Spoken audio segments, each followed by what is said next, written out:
Hey, what's happening, friends? Welcome back to another episode of Lessons with Leaders.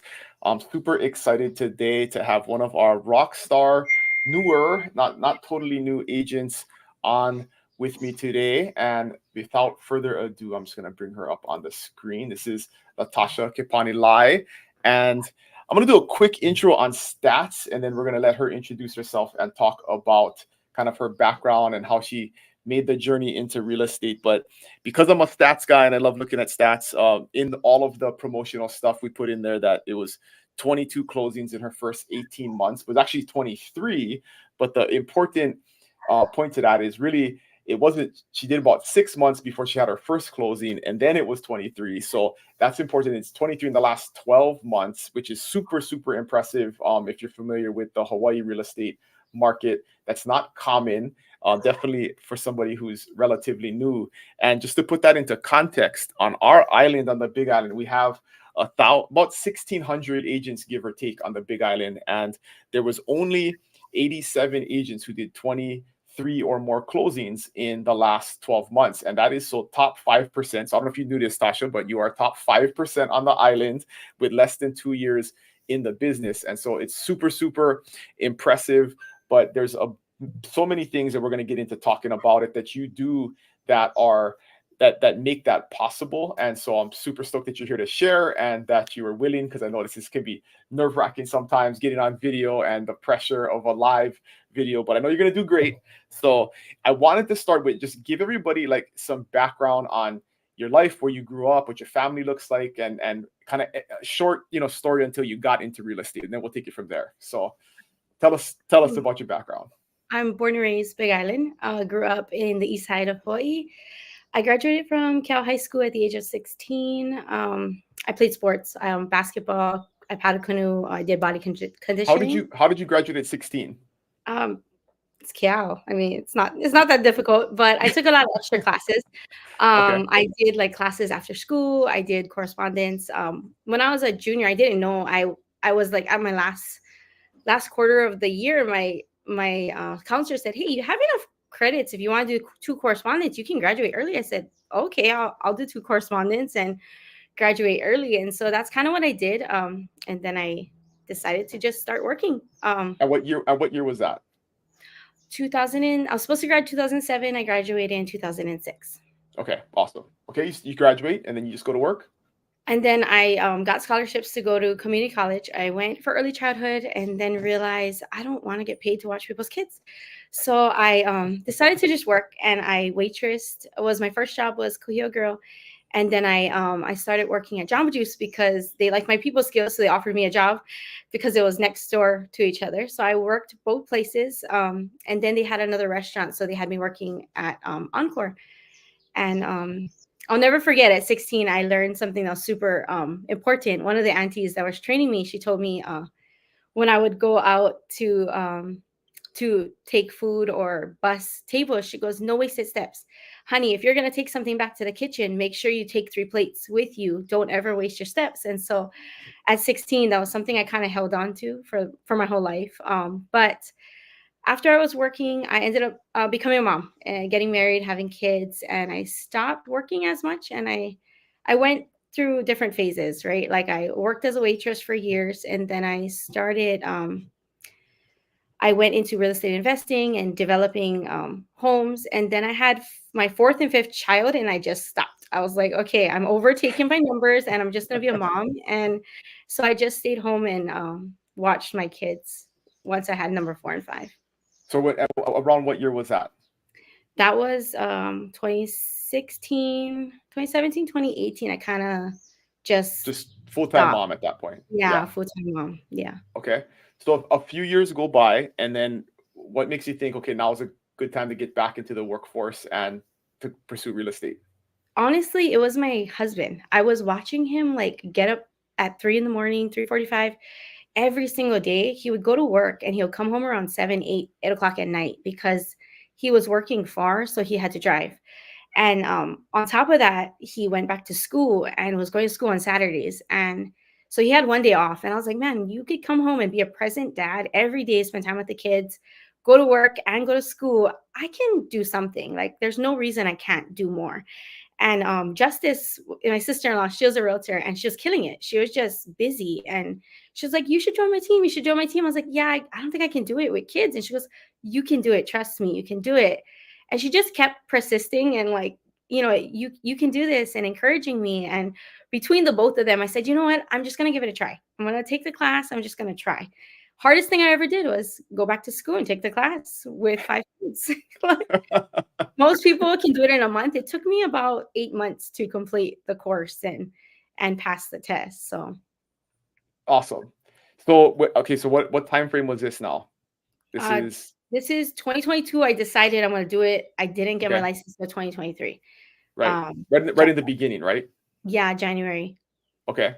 So you activate your license. What does that look like? What were your first impressions, like the first few months? What did you think? It Was it was what you expected? exciting. It was overwhelming. The first 3 weeks was a little overwhelming. It was just so much, right? You went from not having nobody text you, not having nobody email you except your friends, to having a lot come in, right? So it was definitely a lot to process, but it was exciting. The amount of learning from being a mom and kind of not just stopping, right? I wasn't constantly educating myself. I was just enjoying going to the gym, working out, and playing at the beach. So it was a lot of learning, which was really refreshing to kind of start learning something new again. So you enjoyed that part, like taking on like the new something that was totally different, totally new. I did. I really liked how much we constantly had to learn. Yeah, yeah, yeah, yeah. Awesome. Okay, so then how long does it take you to make your first sale? 6 months. 6 months? 6 months. I worked my butt off for 6 months, and my poor Okay, husband. so let's talk about that. So I think some people get into the business and they kind of don't do anything for the first few months versus you felt like you were working hard, you're doing a lot of stuff that first 6 months. Every time someone said, "Hey, can you show for me? Is anyone available to show houses?" I said, "Yes." I was like, "Yeah, that's somebody that needs help. I'm Yeah, available." yeah. I just did it. I just went like I would take my kids. If I had no sitter, they would wait for me patiently, and it was exciting. It was something to look forward to, other than the dishes and the laundry. So it was really about like just doing it, right? I mean, that's what I'm hearing is like you just kind of whatever was available, you just went out there and did it. They didn't wait to kind of figure stuff out. And if somebody said, "Hey, can I help? Can you help with this?" You just said yes. Yes. I had So no experience, and I was a little afraid, but the more I did it, the more confident I got. yeah, and no, I mean that's I totally can relate to that because you guys, you hear me say this all the time. Like you're never going to be ready, right? You just have to do the thing, and then sooner or later you start feeling better about the thing, and then you get better at the thing, and then you get really good at it, and then the momentum starts going, and then stuff starts picking up. So, okay, so you're showing houses, you're doing stuff, you're working for 6 months, nothing's really happening, and then tell me about your first sale. Like, how did that come about? That everybody always remembers. So, Um, so my first sale, we looked at every single house in Hilo, and I was getting hopeless because this lady knew what she wanted. She was very particular. She criticized everything we looked at, but she knew what she wanted, and it was just showing her everything. Like I would show her everything. As soon as it hit the market, we would be the first one to view the house. Like that's how aggressive we were. The house really was on the market for one day. Our offer got accepted. One day on the market, we were there. We were the first showing of the day, put an offer in, and we were in escrow. Um, it was exciting, but it took a lot. It took 6 months of looking. so you were really working with that person for like 6 months before you actually got into escrow. Yes.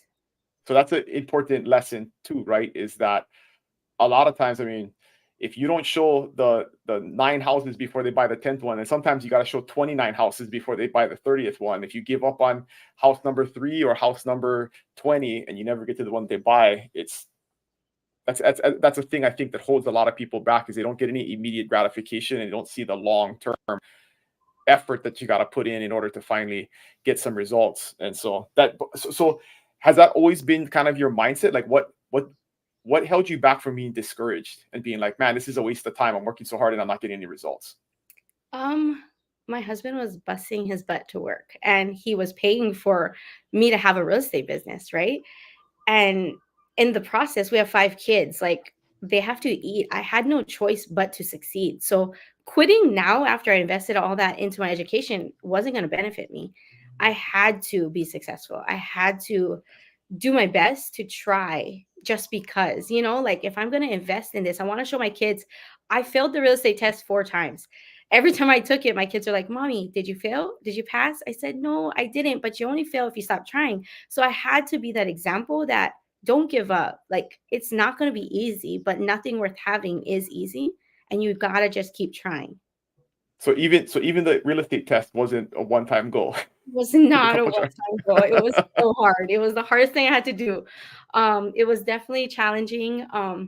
But it was I felt like it was a good experience to teach my kids. Like, it turned into a really good life lesson that it's okay to fail. And in life, we're gonna fail. We're not gonna succeed right off the bat. But you fail if you don't try. So I refuse to give up and not try. Okay, so perseverance is huge, definitely. One of the things you talked about it briefly on the intro that I wanted you to dig a little bit deeper into, because it's the first time I've heard this, and it's an amazing business philosophy, is this no wasted steps. And so that lesson that you learned kind of as a teenager, how did you apply that to your business now, and how has that affected it? So just recently, I showed a house in Hamakua. I had a client. He said, "Hey, I want to view this property." So I said, "Okay, no problem." I had a client in Kona who also wanted to view property. So I said, "Hey, let's just make it the same day, because finding a babysitter for 5 children is not easy during summer. They don't go to school, right?" So I was like, "Okay, I can bang out a showing in Hamakua, a showing in Kona." And then when I was talking to her at the showing, she goes, "I really like these certain complexes that we looked at. I would love building G and building E." I said, okay, what I can do for you is I can go and door knock at all those units before I go home. And I'll just ask if anyone's interested in selling their properties. So at least we have options. It might not be on the market, but it doesn't hurt to ask. So I literally drove from my showing in Hamakua to my showing in Kona just to go to the other condo that we looked at first. And I door knocked every single one of those units. And I asked the simple question: if you're interested in selling your home, people may look at it like that was a waste of your time. You didn't get nothing out of it, but I gained 8 relationships. 8 people opened the door, 8 people talked to me. I was able to hand out my card to people and just, talk to people. And who knows, that one first impression that I hustled just for another client, eventually, if they want to sell, they're going to call me. I mean, that's so huge. I mean, the putting in the extra effort when you don't have any reason to, and that's a huge principle that I think a lot of people can take a lesson from, is that there's so many things that we do that we could add a little bit more onto, just do a little bit more, whether it's for somebody specifically or if just generally. Like, I love this, like, knocking on every other door just because you're there. I mean, that's huge. If you got the extra hour, why not do it? But are there any other, like, examples of that you kind of implement when you're out there that It's the babysitting time, guys. Like, what, 5 kids? Every time I don't have my kids, if somebody's watching them, I'm gonna use that time. I talk to everybody. Like, I could just be running to Target because I have to get groceries. I'm gonna make sure I meet somebody and let them know, like, like, just talking, I'll just make up a small conversation, and somehow I'll try and make it about them first, ask them, something, and use it towards, like, introducing that I'm a realtor, if I could ever be of service. But everywhere I go, I'm thinking of this no wasted steps. Like, if there's an opportunity, it's an opportunity, like, if I have a babysitter, then nothing's holding me back from meeting new clients. Like, that's money making time, right? That's money making it time. really is. And I think people take it for granted. They're just like, I have no kids. I'm gonna get my nails done. I'm like, I have no kids. I'm gonna go to the neighborhood that my client is looking for a specific location, and I'm gonna go meet people, because why not? Like, Yeah, those babysitting times are so important to me because it doesn't happen all the time. And yeah. people are fortunate. Some people have grandparents that live with them. I don't. Like, I never had that privilege of having another adult to just watch my kids while me and my husband try to succeed. So I definitely don't take my babysitting times for granted. I love it. Okay, so the last 12 months have been great. Where is this business coming from? Everybody's going to ask, Latasha, where are your leads coming from? Where does this business come from? Where do these clients come from? So I went back and I had to look at every single deal and transaction, and I started counting like which ones were my personal leads, which ones were from my team. And out of the 23 transactions, only 8 of them were personal from people that I know and like gave me business. But 15 of those transactions came from the team. And I'm super grateful and blessed because if I just came into the business off of my own experience, off of my own clientele, I would have had 8 transactions instead of 23. That's huge. That's huge. And then you were talking about earlier, like some of them are not necessarily a direct lead from the team, but then that becomes a referral, right? Or they do another transaction. And so it's like that one transaction, we always talk about deals having babies. Like you have to do deals to do more deals. And regardless of where it comes from, you just got to work every single opportunity you can get, right? Yes, and that's exactly what happened. Is a lot of them were like leads from the team that eventually got referred to me through somebody else from the team. So it's still like I wouldn't have had that initial lead without the team lead. So super helpful. So what does your routines look like? This is something that always interests me, especially somebody like you who has 5 kids and plenty of other stuff going on. Like, do you have kind of a strict daily routine, a strict schedule? Like, what does that look like on a daily basis for you? Just from the Um, time you wake up in the so morning to So from the time I wake up in the morning, it's I get up, I always read my Bible first. I always say I'm gonna give God the first, right? If I give him the first, he takes care of the rest. So I read my Bible, I get up, I have to get the kids ready. So I'll make them breakfast, get the kids ready. I drop them off 3 different schools. I usually have to make lunches for 5 different kids because they don't eat school lunch. So have to make lunches, breakfast, come home, clean it up, and then I kind of start my day. And that varies, right? Like every day I'll check the MLS, I will look at my leads, I'll follow up with my leads, I will make sure I call if I see active, my I know that they're active leads, I will make sure I call. If I haven't talked to them in a while, I'll still call. So I try to call about 5 to 10 of them a day and just follow up like, hey, is there anything I can do for you? and these are leads that are in your database that you see are looking at stuff, right? So I just want to get specific here. If somebody's Yeah, in listening, my like, what does database. that I mean? use my Yeah. database, and I can kind of tell who's a little more active, and I make sure I follow up. I make sure I call. If they don't answer, I send a text message. I just try different ways, and not all the time they answer. Um, but I do follow up with leads and I show. If somebody calls and they're like, "Hey, can I show a property?" If I'm available, it's gonna be yes. Like if I can make it happen, it's always a yes. I try not to make an excuse of no, I don't want to. It doesn't matter Always the yes. price. It's always yes. Like if I have that free hour and I can make it happen, I will make it happen. So when you say you make like 5 or 10 calls a day, are those like dials or actual conversations? I will try to call 5, 5 to 10 people a day. Okay. Sometimes I'll connect with 3 to 4 of them, not Right. always, Yeah. but it just depends on how long the conversation goes once I get connected because that will shorten how much people I can actually continue calling. I don't have a lot of hours for, when like in between that, I'll have like a good 2 hours, then I have to get the baby fed for lunch, napped, and then I can start working again. So What does your follow-up game look like? Like in your head, like do you use Google Calendar? Do you just use the CRM to kind of remind you of stuff? Do you see them being active online so then you follow up? Like, do you have a specific strategy on that? I I just follow up. Like even if they're not active, I follow up. Like if I've had a conversation with them, I Do try you not to. track them on a spreadsheet? Like, is there any I use specific? KV Core a lot. I use the Okay. systems that you guys have for us. I find it the easiest in KV Core to kind of watch, what's going on and remind me. I can put all my notes in there and like remember, oh, who was that client? What are they looking for? And just kind of I always try to send them new things. So I actively search the MLS for them. Even if I put them on a drip, I'll still intentionally text them, hey, I saw this. It fits kind of the description you're looking for. Let me know if you want to schedule a tour. And I that's kind of how I keep engaged with them is I keep sending them things and I make sure I'm available to show them something.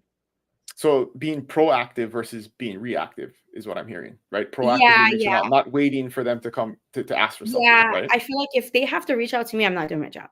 Like if they're telling me, "Hey, I want to see this property," then I'm failing as an agent because I'm not actively shopping for them. I love this. I love this. Right? It's the mindset of like an order taker. You can either stand behind the desk and take orders, or you can go out there and be a hunter gatherer and actually go find the prey and bring it home. Right? I mean, it's an extreme example, but I mean that's the difference of how you can look at your job and what your role is. And I think that's huge. Is proactively reaching out, and that also proves your work ethic to the person, right? If you're thinking, wow, this Latasha's always like reaching out to me and sending me stuff and suggesting things, like they know you're actively engaged and you care about their needs versus like call me when you're ready, right? Yeah. I mean, that's a totally two different ways that leave an impression on the client. So I love that. All right, is there what is like your biggest challenge in this, these first 20 some transactions? Was there something that was challenging that made you question like why did I get into this, or question your resolve? So when I got my license, 1 month later, like just 1 month into me starting my business, my husband's job had him relocate. So he had to move to Maui and work. And he was there for about 8 months. And he would fly out every single week and he'll be there. He'll fly So back. now you're single mom during the week. I'm single mom. He's home presently for 24 hours because he'll come home and then he has school on Saturdays still, right? They don't Oh, exempt you from school. So he has to yeah. finish his school. So he's home. I'm like, I can't even schedule showings because you still have to leave on Saturday. And then he Mhm. flies out on Sunday. So we didn't have much time to like give me a break to actually focus on my career. I just had to go. Like I had no choice. It was like being a single mom, starting a full-time job and having to figure it out. So that was probably like the hardest thing I've ever had to do. What got you past that? Um, I could either look at my kids as they're the reason why I can't be successful, or because of them, I have no choice. I have to succeed. And so that's kind of what I did. It was like, I'm either going to use them as my excuse why I never accomplish anything in life, or I'm going to use them as my motivation of if I can teach them I can accomplish this, there's no reason anything can stop them in life. And it's kind of what I just took. I just was like, well, this is what it is. This is just how it's going to have to be, and we'll get through it. That's absolutely powerful. I mean, I think that mindset is huge, especially for moms that feel overwhelmed, that have a lot going on. Is like that mindset shift of like the kids being a reason you can't do something to the reason why you should do something or you must do something. I think is a huge takeaway. So thank you for sharing that. I mean, that's powerful, definitely. What is like your big goal and dream? Why are you doing this? Why am I a realtor? Or what is the end goal? Like what is the plan? Or do you even have one? Or is it Oh, just figuring out at this I have point? so much plans. It's just Okay. getting there, right? I definitely my intention never was to be a real estate agent. But I love serving people. So it's crazy how it all kind of tied together. Like I love serving people. I was a youth pastor for a long period of my time, and I always did like community events with the youth. So after I stepped into real estate, I didn't realize how much everything I learned prior to was kind of like the same thing. It was like serving people on a higher level. You're just serving them the biggest purchase they'll ever make. And I fell in love with it. But my ultimate goal is to be financially sustained where I can be present. I can live the life I want and be with my family all the time. But there's just so much. Like I have so much goals. Like I want to be able to be a blessing to my community. I want to develop things that are bigger than me. Um there's like all these plans I have written down that I want to see come to pass.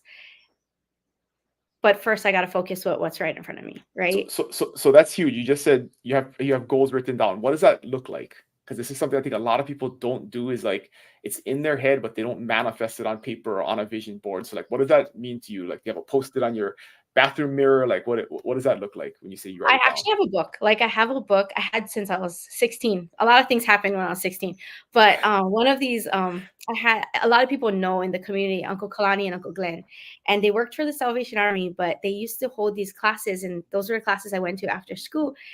And they had us do like this vision book. And when I was kids, I still have it to this day, but it was like this little index book. And they had us write down everything that we wanted to be or we dreamed of. And everything I've ever put in that book came to pass, even in the order.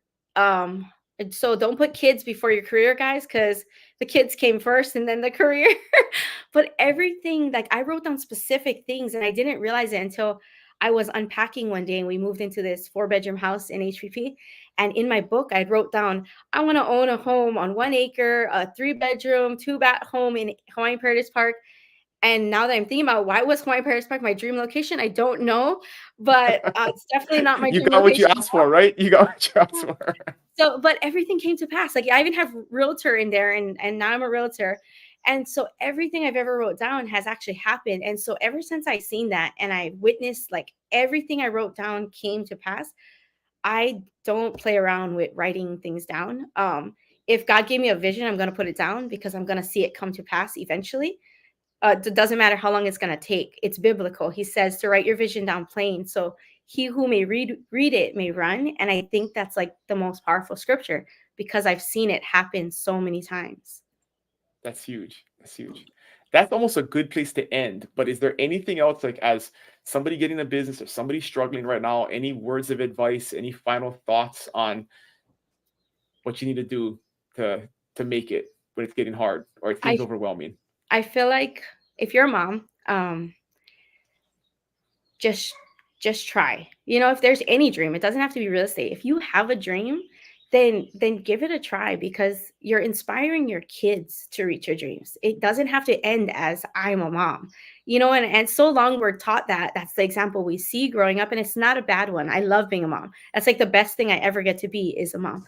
But if I can teach my kids that because I have kids, it doesn't mean I can't strive to keep educating myself. It doesn't mean I can't strive to better my health. Like, if I can use them as an example of I'm a mom with 5 kids and they're my reason why I want to be the best me. You know, I want to be the best version of me so they can want to be the best version of them when they grow up. I think that's huge.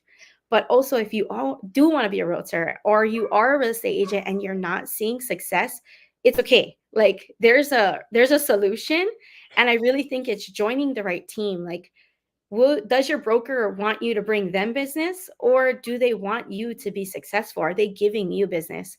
And I think that's the biggest takeaway from me is like, had it not been from God aligning me with Justice and Dylan and the agency team, I probably would have had a really crappy first year anywhere else. Like, you don't succeed like this. Like, a lot of people I talk to are just like, you had that much deals in, and I look back and I'm like, your broker doesn't give you leads. They're like, oh no, they give me training, but they don't give me leads. And I think one thing I'm super grateful, Dylan, is you'll literally meet with us once a month or more, you know, in person, and actually say, hey, let's talk about your goals. What are your goals and how can we reach them? And you literally take the time to help us reach our goals. And you're like, here, I'll give you these resources. Just go kill your goals. I don't want nothing in return from you. Just go and crush your goals. Like, it was never like, I'll do this for you, but give me 40% of your commission. It wasn't like that. You know, it's like, here, let me help you succeed. And I'll give you everything I can possibly give you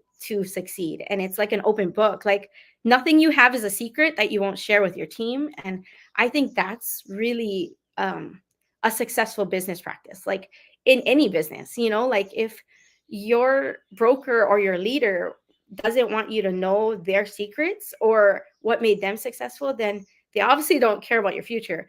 But the fact that you're such an open book and you're willing to share everything with us and help us grow our own business, you genuinely show that you care about your team succeeding. And I think that's the biggest takeaway is like, if you don't have enough business, if you're struggling to feed your family because you don't have the leads, you're not, you know, you're not successful, then maybe it's time you sit down with us and talk about how we can help you reach your goals.